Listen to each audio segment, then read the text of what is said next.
कुछ देर के लिए अपनी पार्टी की गुलामी छोड़ दीजिए, कुछ देर के लिए समाजवाद, लोहियावाद, अंबेडकरवाद, गांधीवाद की टोपी सर से हटा दीजिए। थोड़ी देर के लिए सच्चे भारतीय बनिए और ईमानदारी से सोचिए कि जब रोड टैक्स दे दिया तो टोल टैक्स क्यों, और अगर टोल टैक्स देना ही है तो रोड टैक्स क्यों। जब हमने कमाने पे इनकम टैक्स दे दिया तो खर्च करने पे जीएसटी क्यों, और अगर खर्च करने पे जीएसटी देना ही है तो फिर इनकम टैक्स क्यों। जब हमने इनकम टैक्स दे दिया, उसके बाद जो हमने अपने बैंक में एफडी रखी, बैंक में अपना पैसा रखा, उसके ब्याज के ऊपर इनकम टैक्स क्यों। इस कानून, ये जो टैक्स का मखड़ जाल चल रहा है ना, इसके खिलाफ आवाज उठाइए। मैं बार बार कह रहा हूं, जब तक आप दल गुलामी करते रहेंगे, पार्टियों की गुलामी करते रहेंगे, तब तक भारत में सिस्टम में रिफॉर्म नहीं होगा, व्यवस्था नहीं सुधरेगी। इस घटिया टैक्स मकड़ जाल के कारण मिडिल क्लास परेशान है, व्यापारी परेशान है, बड़े उद्योगपति परेशान है, सब परेशान है। लूट हो रही है, भ्रष्टाचार हो रहा है, लेकिन यह सिस्टम नहीं बदला जा रहा है। अगर सरकार चाहे, अगर समाज चाहे, अगर सब लोग मिलकर आवाज उठाए, तो भारत में सारे टैक्स खत्म करके वन नेशन वन टैक्स लागू हो सकता है। जरूरत ही नहीं, ना इनकम टैक्स की जरूरत है, ना टोल टैक्स की जरूरत है, ना रोड टैक्स की जरूरत है, ना वैट की जरूरत है, ना टीडीएस की जरूरत है, ना इनकम टैक्स डिपार्टमेंट की जरूरत है, क्योंकि नॉन प्रोडक्टिव डिपार्टमेंट है। ये तो केवल पैसा वसूलता है और इस इनकम टैक्स डिपार्टमेंट के ऊपर हजारों करोड़ रुपए खर्च हो जाते हैं। न जीएसटी डिपार्टमेंट की जरूरत है, क्योंकि ये भी नॉन प्रोडक्टिव डिपार्टमेंट है, इसका जीडीपी में कोई योगदान नहीं है, केवल पैसा इकट्ठा करता है। और सरकार को मैं कह रहा हूं, जिसमें वन नेशन वन टैक्स की बात कर रहा हूं, सरकार की इनकम दुगनी हो जाएगी और जनता का टेंशन खत्म हो जाएगा। लेकिन इसके लिए सबको मिलकर आवाज उठाना पड़ेगा। आज सारा ऐसा टैक्स का मकर जाल बना हुआ है कि हर व्यक्ति टैक्स दे रहा है। मैं उदाहरण देता हूं, जैसे मान लीजिए आप मेरे पास आए, आप डॉक्टर हैं या अध्यापक हैं या कुछ भी हैं, मान लीजिए आप बिजनेसमैन हैं, आपने अपनी कमाई पे इनकम टैक्स दे दिया। अब आप मेरे पास आए, आपने मुझे फीस दिया, आप ऑलरेडी इनकम टैक्स दे चुके हैं। इसके बावजूद उस पैसे को जब आप हमें देंगे तो हमें भी इनकम टैक्स देना पड़ेगा। चलो हमने भी दे दिया, अब हमने जाके डॉक्टर को दिखाया, तो डॉक्टर को हमने जो पैसा दिया, ऑलरेडी आपने इनकम टैक्स दे दिया था, मैंने इनकम टैक्स दे दिया था, इसके बाद हमने डॉक्टर को फीस दिया, अब डॉक्टर को भी इनकम टैक्स देना पड़ेगा। मैं किसी स्कूल में जाके बच्चों को पढ़ाऊंगा या बच्चों को कहीं ट्यूशन लेते हैं या कुछ स्कूल में पढ़ते हैं, वहां भी इनकम टैक्स लगेगा। अब मैं कुछ कपड़ा खरीदूंगा तो मुझे जीएसटी भी देना है। ऑलरेडी आपने इनकम टैक्स दिया, आप वो पैसा आपने मुझे दिया, मैंने इनकम टैक्स दे दिया। इसके बाद मैं गाड़ी खरीदूंगा तो भी मुझे टैक्स देना है। अगर मैं कुछ भी आटा खरीदता हूं, चावल खरीदता हूं, दाल खरीदता हूं, तो भी मुझे टैक्स देना है। इसलिए मैं कह रहा हूं, या तो कमाई पे टैक्स लगे या तो खर्च करने पे टैक्स लगे। ऐसा नहीं होना चाहिए कि कमाई पे भी टैक्स चलता रहे और खर्च करने पे भी टैक्स चलता रहे और व्यक्ति बार बार टैक्स देता रहे। आज की डेट में लगभग 100 रुपए से बड़े नोट की जरूरत खत्म हो चुकी है। क्यों? क्योंकि भारत में इस समय 250 करोड़ खाते खुल चुके हैं। इस समय 250 एटीएम, पेटीएम, भीम, यूपीआई अगर टोटल मिला दीजिए तो 250 करोड़ यूज हो रहे हैं। भारत की जनसंख्या 150 करोड़ से कम है और एटीएम, पेटीएम, भीम, UPI, debit card, credit card, सबकी अगर संख्या जोड़ दीजिए तो 250 करोड़ है। हर व्यक्ति बैंक से जुड़ चुका है। गरीब से गरीब आदमी बैंक से जुड़ा हुआ है, आदिवासी बैंक से जुड़ा हुआ है, किसानों को किसान सम्मान निधि आती है, वो भी बैंक में जाती है। 55 करोड़ बैंक खाते, जनधन खाते खुल चुके हैं। जनधन खाते उनके खुलते हैं जिनकी एनुअल इनकम 50,000 रुपए से कम होती, तो आप खुद सोच सकते हैं। हर व्यक्ति बैंक से जुड़ा हुआ है। और वैसे भी जो गरीब है, एकदम आदिवासी है, वो कोई बहुत महंगा ट्रांजैक्शन करता नहीं है। वो 1,000 रुपए का सामान खरीदता, 1,500 सामान खरीदता, 2,000 सामान खरीदता। वो ऐसा सामान खरीदता नहीं है जो बहुत हाई, जिसकी वैल्यू बहुत ज़्यादा हो। वो आईफोन नहीं खरीदता, वो कार नहीं खरीदता, वो बाइक नहीं खरीदता। वो गरीब आदमी अपना साइकिल खरीद लेता है और अपने छोटे से उसमें रहता है।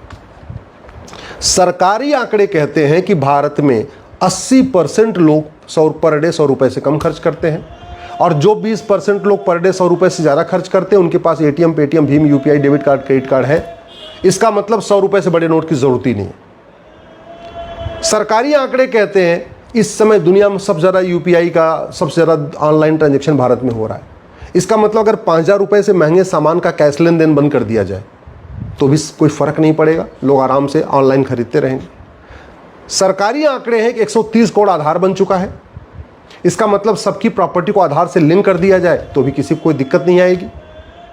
ये 3 काम हो जाए ना, 100 रुपये से बड़ी नोट बंद हो जाए, 5,000 रुपये से महंगे सामान का कैश लेन देन बंद हो जाए और 50,000 रुपये से महंगी प्रॉपर्टी आधार से लिंक कर दी जाए, तो भ्रष्टाचार खत्म हो जाएगा, टैक्स चोरी खत्म हो जाएगा। और उसके बाद केवल 2% एक्सपेंडिचर टैक्स लगा दिया जाए, मतलब इनकम टैक्स खत्म, टोल टैक्स खत्म, रोड टैक्स खत्म, वैट खत्म, टीडीएस खत्म, ये जीएसटी का इतनी मोटी किताब खत्म, जिस जीएसटी को फॉर्म भरने के लिए बाकायदा चार्टेड अकाउंटेंट रखना पड़ता है। सब परेशान है बेचारे, छोटा व्यापारी हो बड़ा व्यापारी सब परेशान।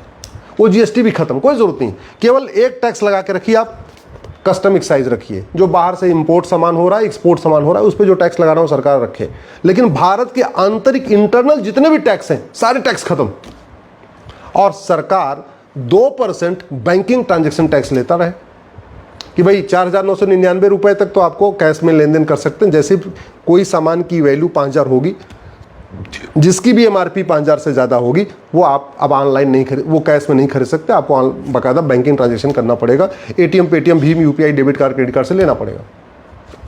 और उस पर केवल 2% एक्स्ट्रा देना है, यानी 100 रुपये का सामान है तो 102 रुपये देना है, 1,000 का सामान है तो 1,020 देना है। इतना ही करना है, बहुत ज़्यादा नहीं करना। 1 लाख का सामान है तो 1,02,000 देना है। लेकिन उसके बदले आपको कुछ भी नहीं देना, ना टोल टैक्स देना, ना रोड टैक्स देना, ना वैट देना, ना टीडीएस देना, ना जीएसटी देना। सारे मतलब जितना ये मकड़जाल है कानून, सारे खत्म। आम जनता भी खुश और सरकार की आय डबल, दुगुनी आय। मैं कह रहा हूं सरकार इस सिस्टम को लागू करके पायलट बेसिस पे एक बार देख ले। मैं ये भी कह रहा हूं कि पूरे देश में नहीं, कम से कम जो भारत के मेट्रो सिटीज हैं, दिल्ली, मुंबई, चेन्नई, बेंगलोर, लखनऊ या राज्यों की जो राजधानियां हैं, एक बार वहां पायलट बेसिस पे करके देख ले कि ना वहां 100 रुपए से बड़ी नोट चलेगी, ना वहां 5,000 रुपए से महंगे सामान का कैश लेन देन होगा, ना प्रॉपर्टी, न तो 5,000 सुपर कैश लेन देन होगा और प्रॉपर्टी आधार से ले। इतना करके देख ले। और 2% केवल 2% बीटीटी लेती रहे, 2% बैंकिंग ट्रांजेक्शन टैक्स लेती रहे, सरकार की इनकम डबल हो जाएगी। न इनकम टैक्स डिपार्टमेंट की जरूरत, न जीएसटी डिपार्टमेंट की जरूरत, न वैट डिपार्टमेंट की जरूरत, किसी की जरूरत ही नहीं है। बैठे बैठे सरकार को बढ़िया पैसा आता रहेगा और डबल इनकम हो जाएगी, गारंटी के साथ कहता हूं। पायलट के basis, as a pilot project इसको दिल्ली, मुंबई, चेन्नई, बेंगलोर में, ऐसे 4 शहरों में तो आराम से देखा जा सकता है। गुजरात के अहमदाबाद में देखा जा सकता है, लखनऊ में देखा जा सकता है, जो राज्यों की राजधानी वहां आराम से देखा जा सकता है। और नहीं देश की सभी राजधानियों में, कम से कम 4 शहरों में तो देखा जा सकता है। 6 महीने की सर्कल ये सरकार देख ले। इससे केवल यही फायदा नहीं होगा, केवल व्यापारियों का शोषण नहीं रुकेगा, बल्कि जीडीपी भारत की 2% बढ़ जाएगी। जिस दिन ये सारे टैक्स खत्म हुए, केवल बैंकिंग ट्रांजैक्शन टैक्स लगा, मैं गारंटी के साथ कहता हूं भारत की जीडीपी 2% बढ़ जाएगी। और क्या फायदा होगा? और फायदा ये होगा, घूसखोरी बंद हो जाएगी। जब 100 रुपए से बड़ी नोट बंद हो गई, 5,000 रुपए से महंगे सामान का कैश लेन देन बंद होगा, तो आदमी घूस लेके क्या करेगा? क्या, क्योंकि वो अब बेचारा कैश में कुछ खरीद ही नहीं सकता 5,000 रुपए से महंगे सामान का। इस वन नेशन वन टैक्स से घूसखोरी खत्म होगी, कमीशन खोरी खत्म होगी, सूद खोरी खत्म होगी, मुफ्त खोरी खत्म होगी, जमाखोरी खत्म होगी, मिलावट खोरी खत्म होगी, कालाबाजारी खत्म होगी, मुनाफाखोरी खत्म होगी। इस वन नेशन वन टैक्स से गौ तस्करी बंद हो जाएगी। गाय तस्करी का पूरा कारोबार वो कैश में होता है, काला धन हवाला के जरिए होता है। 100 रुपए से बड़ी नोट बंद हुई, 5,000 रुपए से महंगा सामान का कैश लेन देन बंद हुआ, प्रॉपर्टी आधार से लिंक हो गई, उसके बाद ये खत्म हो जाएगा आराम से। इस वन नेशन वन टैक्स से ड्रग का कारोबार बंद हो जाएगा, जिसके कारण हमारी यंग जनरेशन बर्बाद हो रही, नशा तस्करी बंद हो जाएगी। वन नेशन वन टैक्स से गोल्ड स्मगलिंग बंद हो जाएगी। वन नेशन वन टैक्स से ह्यूमन ट्रैफिकिंग बंद हो जाएगी, जो ये बच्चों का अपहरण होता है, उनको बेचा खरीदा जाता है। वन नेशन वन टैक्स से हथियारों का कारोबार खत्म हो जाएगा। वन नेशन वन टैक्स से जासूसी बंद हो जाएगी, क्योंकि जासूसों की फंडिंग भी कैश में होती है, काला धन हवाला के जरिए होती है।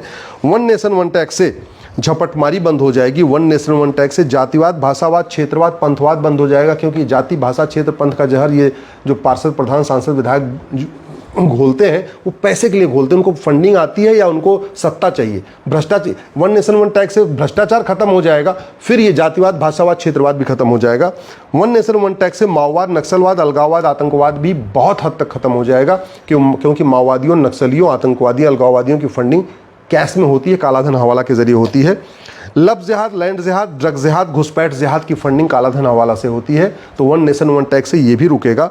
धर्मांतरण की फंडिंग कालाधन हवाला से होती है, ये भी रुकेगा। मजहबी उन्माद और जो पत्थरबाजी होती है वो भी रुकेगा, क्योंकि वन नेशन वन टैक्स के बाद पूरा ब्लैक मनी खत्म हो जाएगा, हवाला खत्म हो जाएगा, कैश ट्रांजैक्शन पे रोक लग चुकी है, रोक लग जाएगी। चोरी डकैती बंद हो जाएगी, चीटिंग फ्रॉड फोर्जरी बंद हो जाएगी, हवाला कबूतरबाजी बंद हो जाएगी, पत्थरबाजी तोलाबाजी बंद हो जाएगी। मैं कहता हूँ ये वन नेशन वन टैक्स लागू हो जाए, भारत में सतयुग आ जाएगा।